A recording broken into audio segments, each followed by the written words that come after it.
Hello everyone, welcome back to Risk of Rain 2. Here's what happens when you give a robot 100 cups of coffee.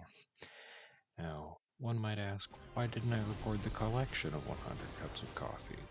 Well, I didn't think I was going to do this well on my first attempt, and as you can see, Mul-T here has decided to completely eviscerate all life on Talon 4 because I can't actually remember what planet we're on, so we might as well go visit Samus and going to fight all of the space pirates at the Phazon mines because Malachite, Phazon, all dangerous to your health. So I came up with this idea using playing just with Artifact of Command as a Futurama inspired challenge to collect 100 cups of coffee and basically then try and beat the game after collecting 100 of the Mocha item, which increases your attack speed and movement speed.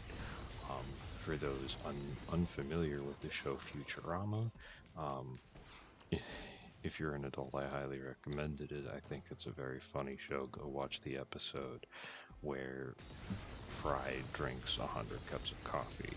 If you're old enough to be playing Risk of Rain 2 but not watch Futurama, the plot synopsis is Fry drinks 100 cups of coffee and and effectively slows down time around him as he reaches inner peace and enlightenment to save all of his friends from a fire that they started.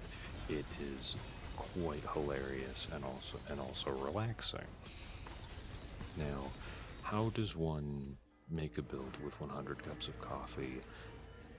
Well, the idea being is I knew that I was going to be firing very fast. As you can see, the rebar puncher is not supposed to be a machine gun, so RIP literally everything on the map because this thing doesn't have a range limitation. So the idea of this build is, like you can see, the first item is 100 cups of coffee, and then leeching seed because besides the rebar puncher I have the buzz saw from Mul-T. So what this means is I'm just going to be doing a lot of hits very quickly. And since the first part of this challenge was I just decided to collect 100 cups of coffee as my only white item, I didn't have repulsion plate armor or a lot of other things that I would usually go for if I was using Artifact of Command. So here I'm just kind of filling out the defense, but as you can see, Leeching Seed is good because I had no forms of white item recovery and I knew I was going to be doing a lot of hits really fast. The Hoppo Feather, I got that because Mul-T kind of has abysmal movement, but increasing his movement speed with all the coffee is it's good because then I can jump and pretty much traverse the entire map in a very short amount of time. The magma worm unique drop is light everything on fire for lots of damage. Ukulele hit more things to spread damage around. Infusions and weeping fungus so I don't die. Missiles are my main source of finishing damage. And then Harvester Scythe for a little crit chance. The first red item I got was the hammer because I knew that I would hit things fast enough that I could just immediately drop their armor by 60. Usually I would recommend going for Scorpion, but I figured things would be dying fast enough with few enough hits that I didn't think the stacking effects of the Scorpion would be as useful.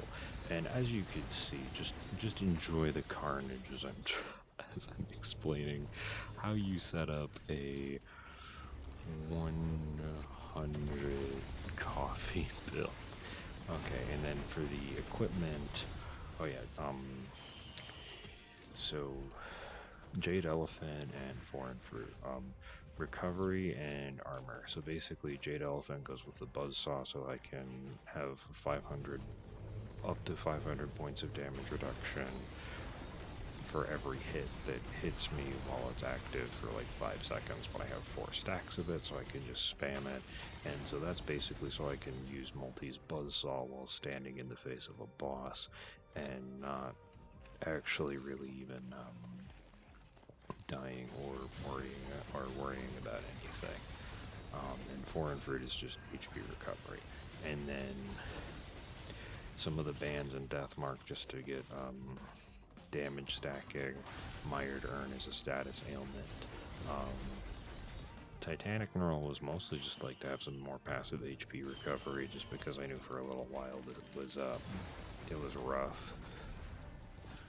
And in there I got Strides of Heresy and some other things. Razor Wire, just basically a lot of just good things to just spread AoE damage, because when you're this far into a Monsoon playthrough, there's no shortage of enemies or taking damage.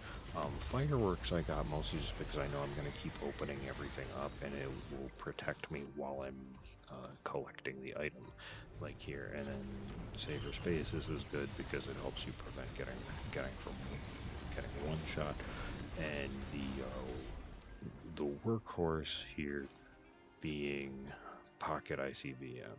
Pocket ICBM triples the amount of missiles that gets fired, so it triples the damage. And then the Overloading Worm unique item scales off of the damage done. So if I hit something with a 1200% damage missile when they have a 50% damage reduction off of a 600% base damage attack like Rebar Puncher, you can see how the amount of damage that you do stacks up to be quite stupid, quite fast. Now, one unique thing that I actually did with this one is the helmet next to the Razor Wire. What that is it doubles your health but halves your movement speed. Now, oh yeah, and this is, I sprint and fire wisps now, so and those trigger all of my items, so yay. But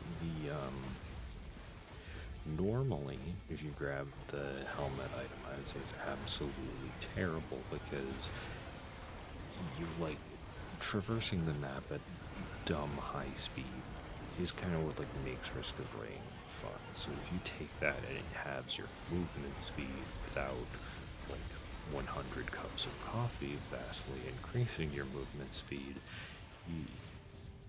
the game just stops being fun. So, however, when you have 100 cups of coffee, especially depending on your character, your movement speed can become a little bit hard to control. So I figured a 50% reduction in movement speed, which is what you're seeing, and I'm still going, and Mul-T is still going insanely fast around the map. It just helps you control your character, and doubling my health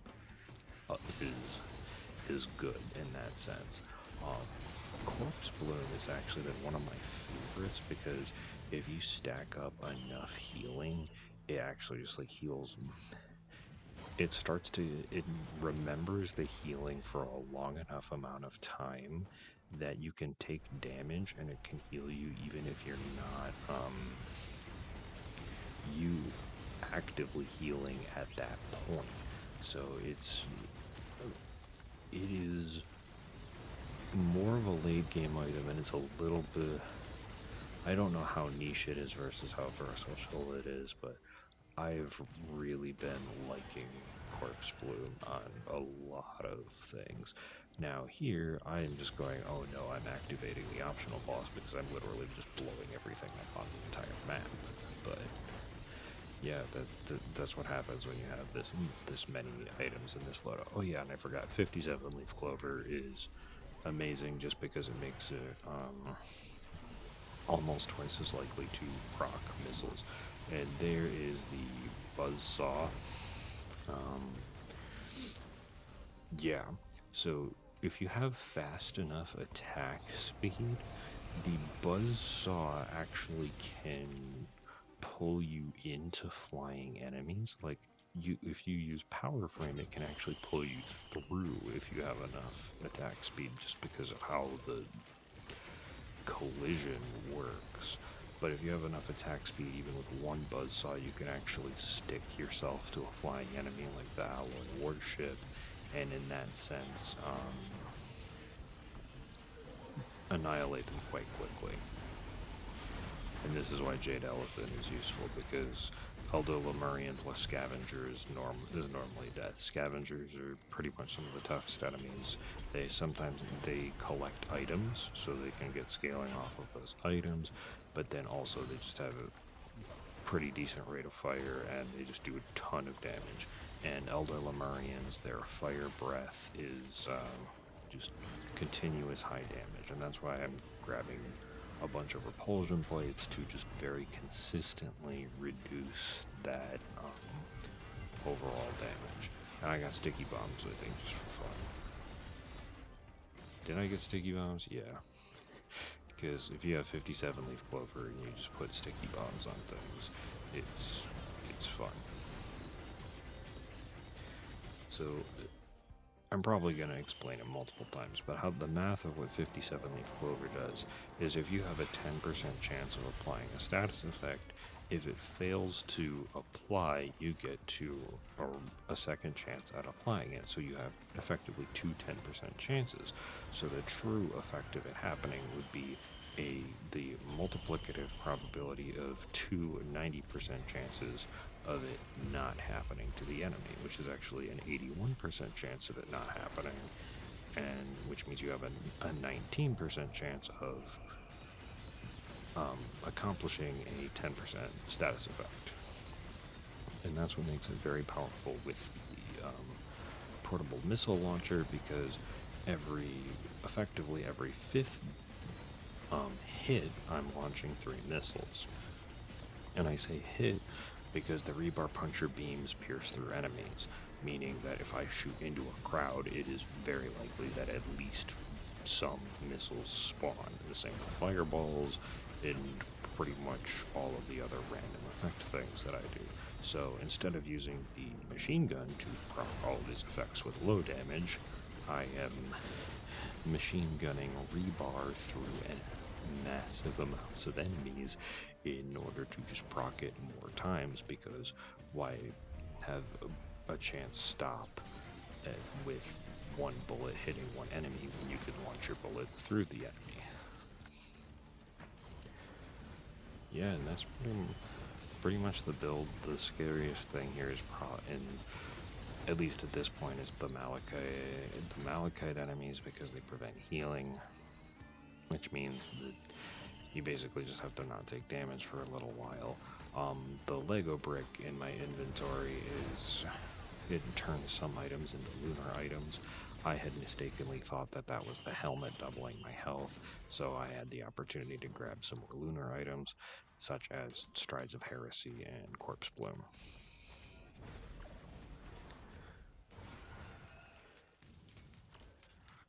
And then here I'm just running and grabbing chests and items because I can.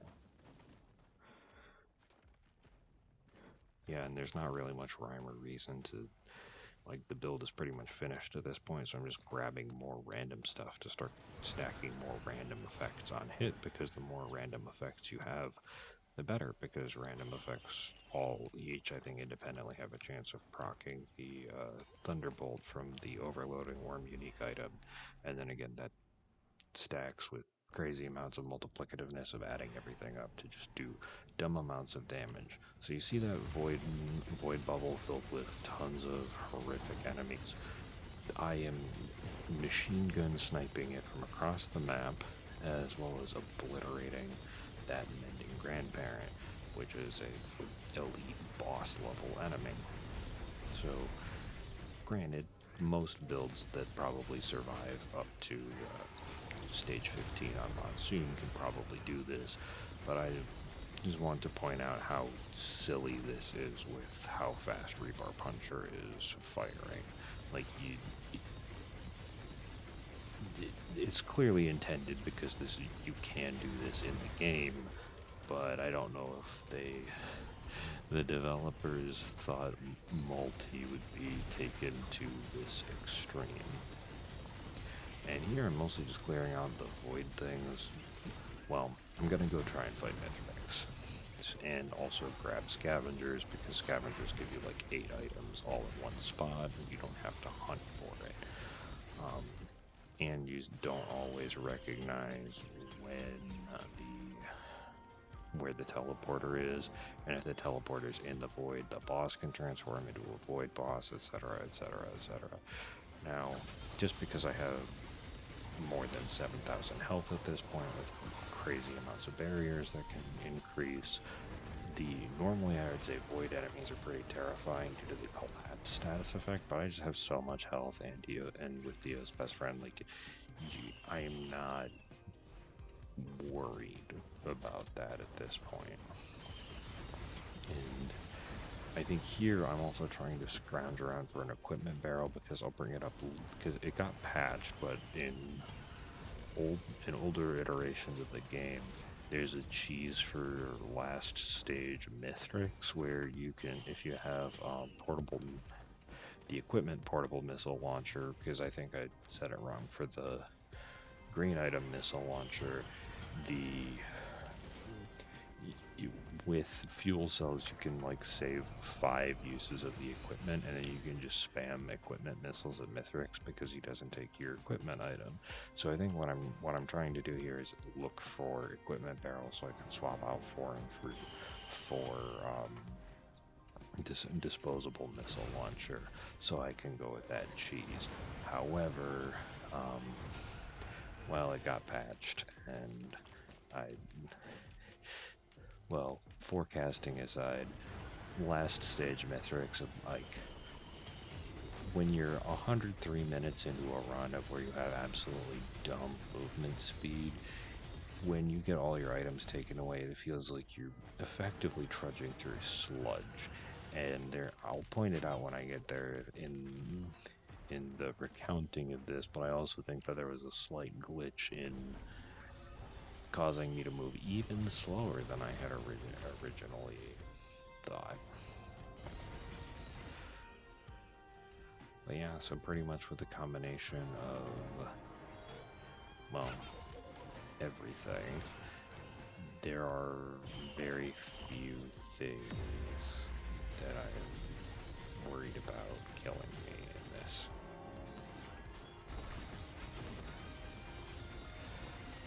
But yeah, so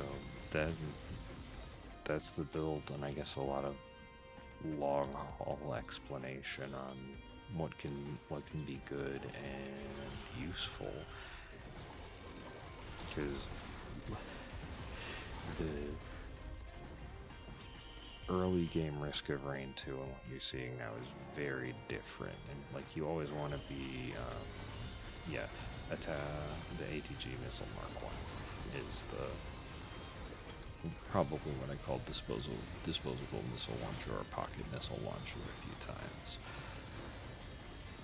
But yeah, hopefully you're enjoying all the carnage and revenge on all the enemies that have killed you and me and anyone who has played hundreds of hours in this game. And goodbye bosses, because and do I even have any armor-piercing rounds? I don't even think I have armor. I'll have one thing of armor-piercing rounds, so bosses take even more damage.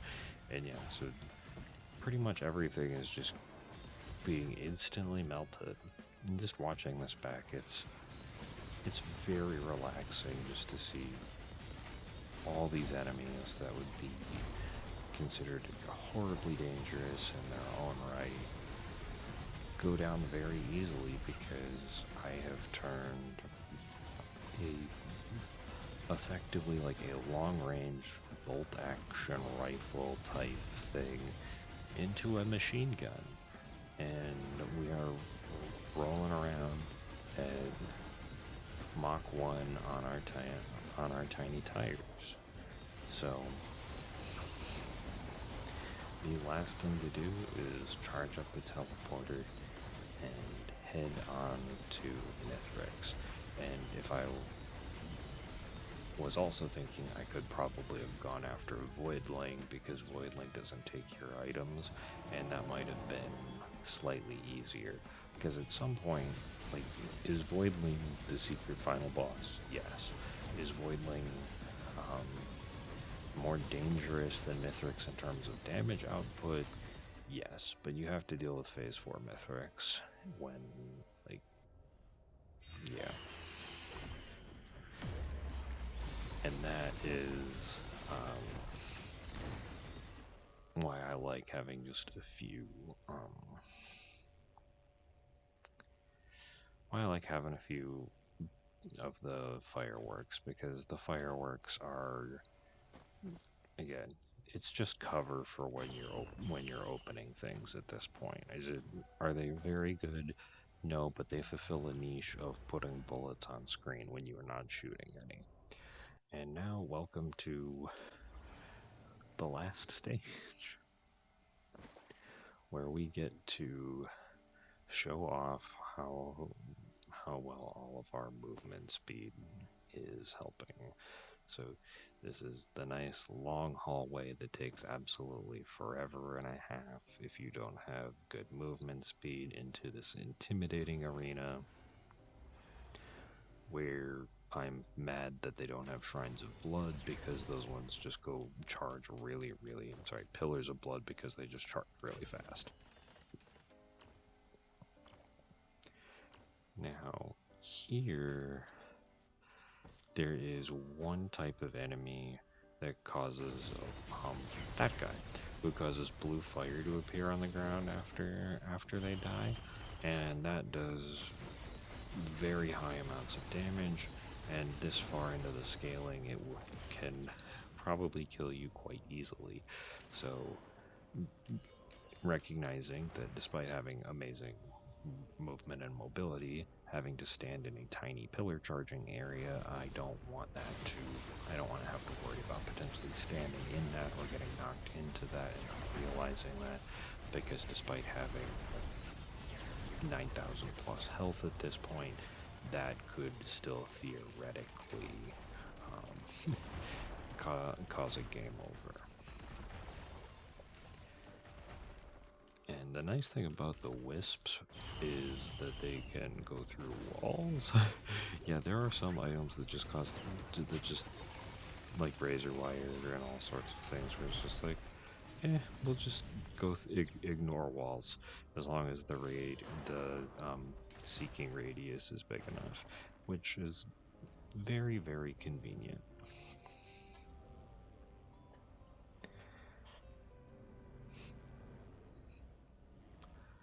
Yeah, lunar enemies are,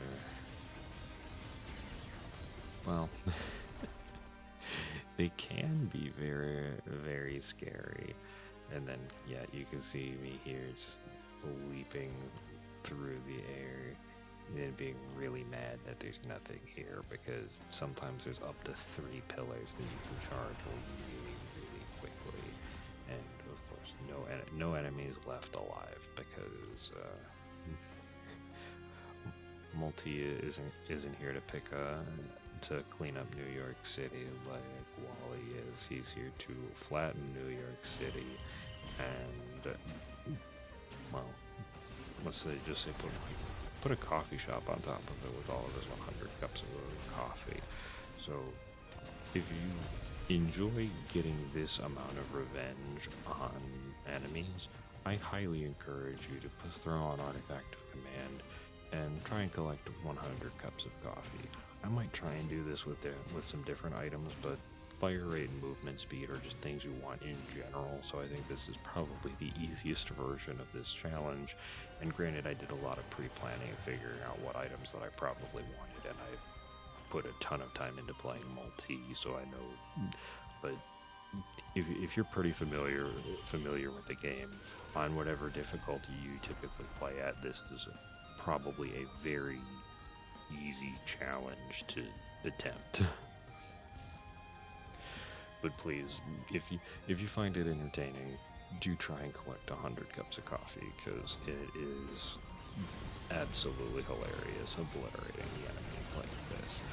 And don't you worry, we are before we get our butts kicked till the end of time, we do get to teach Mithrix a thing or two. And I guess the one thing is, if you're playing without Artifact of Sacrifice, it is very rare to run into the gold statues to take you to go see Aurelionite.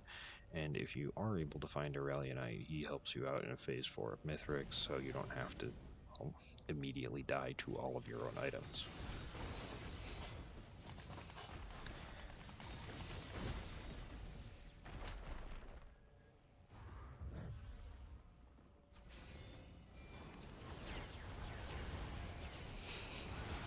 I just the wisps are so good. Like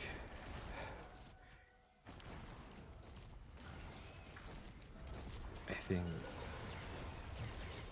now I'm not going to say that it trivializes the game because it can still be incredibly difficult, especially if you're still trying to figure out like what build you're going for. But Artifact of Command does make things a lot simpler because you could get a lot more consistency in the gameplay based off of the items you choose. Like if I'm going for 100 cups of coffee, I know that I will always achieve this crazy rate of fire. And now, well, I'm just gonna let this speak for itself for a moment.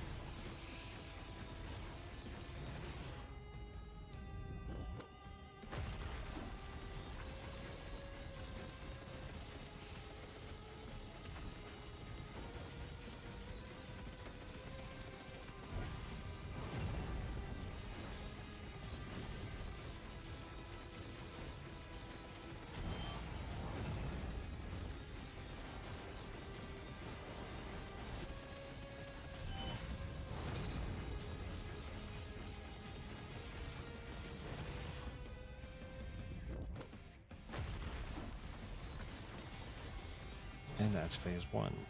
This is what happened. Like, now I did not know that rooting actually prevents Mithrix from moving, which is crazy because that Mithrix is a melee boss. Like, not as much in phase three, but here we get to do something that's very dangerous, but so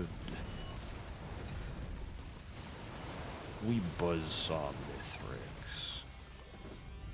Like, if that isn't disrespect of with of meleeing the melee boss, I don't know what is.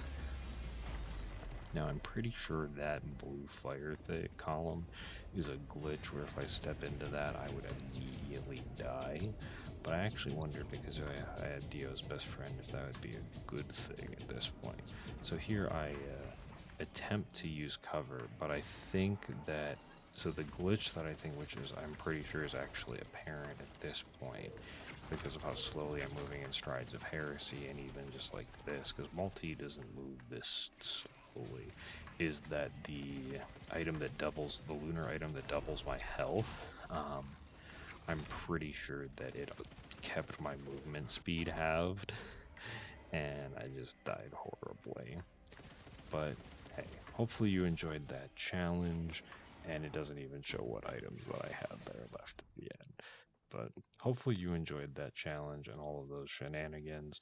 So if you want to see more Risk of Rain challenges, well, I'm probably going to do them anyway.